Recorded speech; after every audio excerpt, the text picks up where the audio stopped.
I'm sorry, you have exceeded your time, ji. Thank you very much. The last speaker for this discussion on national integration, Sayyid Adnan Kakakhail Sahib, seat number 93, Jamiatul Ulum Islamia, Banori Town, Karachi se ताल्लुक है इनका. Jamia उलूमुल Islamia Binori town Karachi. मेरे साथियों ने कल भी इस मौजू के ऊपर बहुत अच्छी बातें की. आज कोशिश करूंगा उन्हीं बातों की रोशनी में इसको बिल्कुल मुख्तसर अंदाज में पेश करूं. इसमें दो राय नहीं है कि हमारा सबसे बड़ा बहरान नज़रियाती यकजहती, फ़िक्री वहदत और इत्तेहाद व इत्तेफाक से महरूमी है. मगर सोचने की बात यह है कि ये महरूमी 58 साल गुजरने के बावजूद अभी तक क्यों है. उसकी वजह यह है कि वो जो बुनियादी प्लेटफॉर्म दिया गया था कि पाकिस्तान का मतलब क्या, ला इलाहा इल्लल्लाह, उस पर कन्फ्यूजन्स पैदा कर दी गई. एक सोचे समझे मंसूबे के तहत अभी तक पूछा जा रहा है कि पाकिस्तान क्यों बनाया गया था, कायद का विज़न क्या था. क्या ये चीज़ें बहुत क्लियर नहीं हैं? और क्या इस सवाल का जवाब मैं या आप दे सकते हैं या वो नस्ल दे सकती है जिसने तख्लीक पाकिस्तान के खाके में अपने खून से रंग भरा था. ये उनकी रूहों के साथ मजाक है, ये उनकी रूहों के साथ मजाक है, ये उनकी कुर्बानियों का मजाक है कि जी आप तो कट मरे, हमें समझ ही ना आया कि आपका मसला क्या था. हमारा दूसरा बड़ा मसला अमन व अमान की दिगरगूं सूरत हाल है और बदकिस्मती से इसको बाज़ औक़ात कहा जाता है कि इस्लाम ज़िम्मेदार है.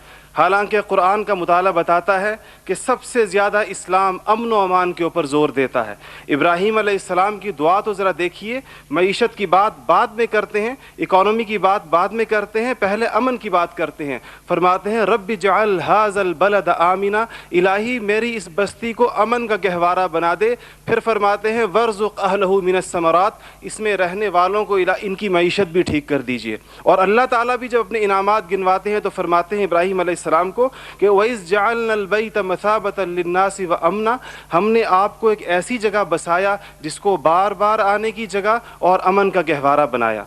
ये तो बात बिल्कुल वाज़े है. मसला ये है हमारा अमन व अमान तबाह क्यों हुआ, हमारा नौजवान किस तरह दहशत गर्दों का आला बना और हम रोज़ बरोज़ लाकानूनियत की दलदल में क्यों धंसे जा रहे हैं.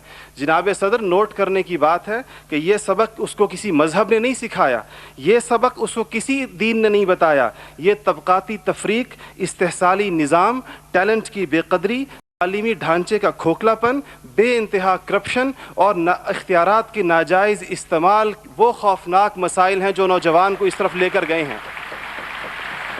आप ये मसाइल हल कर दीजिए, आप ये मसाइल हल कर दीजिए, फिर देखिए ये नौजवान दहशत गर्द है या अमन पसंद है. हमारा तीसरा सबसे बड़ा मसला जो इस वक्त बहुत अहमियत का हामिल है, जमहूरी रिवायात का फुक़दान है.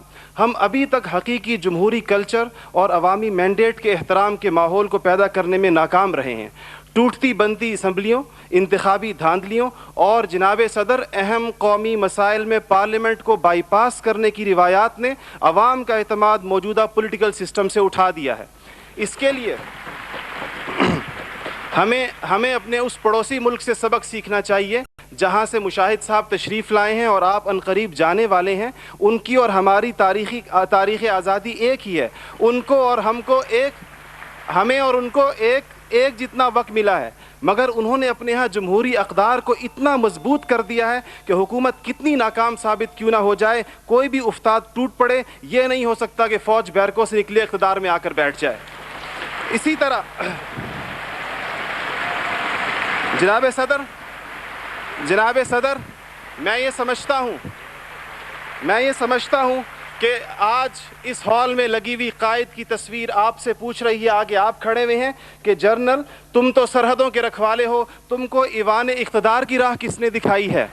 और जनाब वाली, जनाब आला, हमारा तीसरा सबसे बड़ा मसला एलीट क्लास इकॉनमी है. आपके आदाद व शुमार के जादूगर कह रहे हैं कि मईशत तरक्की कर रही है, ज़र मुबादला के ज़खायर बढ़ रहे हैं, कर्ज़े कम हो गए हैं, कशकोल टूट गई है. आप बार बार कहते हैं पहले हम मांगने जाते थे, अब हम देने जाते हैं. और अवाम हैरान है कि खुदाया क्या माजरा है. मईशत तरक्की कर रही है, गरीब का चूल्हा बुझ रहा है, ज़र मुबादला के ज़खायर बढ़ रहे हैं, पेट्रोल की कीमतें आसमान से बातें कर रही हैं, रुपए की روپے کی قیمت ڈی ویلیو ہوتے ہوتے کہاں آ کھڑی ہوئی ہے. اور اس کے بعد ایک اور بات جناب صدر, آپ نے کہا کہ بسنت منانے سے کچھ نہیں ہوتا. اسلام تفریح سے ہرگز منع نہیں کرتا, بلکہ صحت مند تفریح کی حوصلہ افزائی کرتا ہے, مگر خدارا محروموں لاچاروں کی آرزوؤں کے مزار پر دھما چوکڑی نہ مچائی جائے. دیکھیں اسلام یہ کہتا ہے اگر ایک گھر کے اندر ایک عجیب تاثر ہے, ٹھیک ہے لوگ انفرادی طور پہ پتنگ اڑائیں, کوئی اس کو حرام نہیں کہتا, مگر جب ایک غریب دیکھتا ہے کہ میرے پیٹ میں روٹی نہیں, میرا صدر پتنگ بازی کر رہا ہے, تو وہ یوں سمجھتا ہے کہ ہمارے درمیان کوئی گیپ ہے.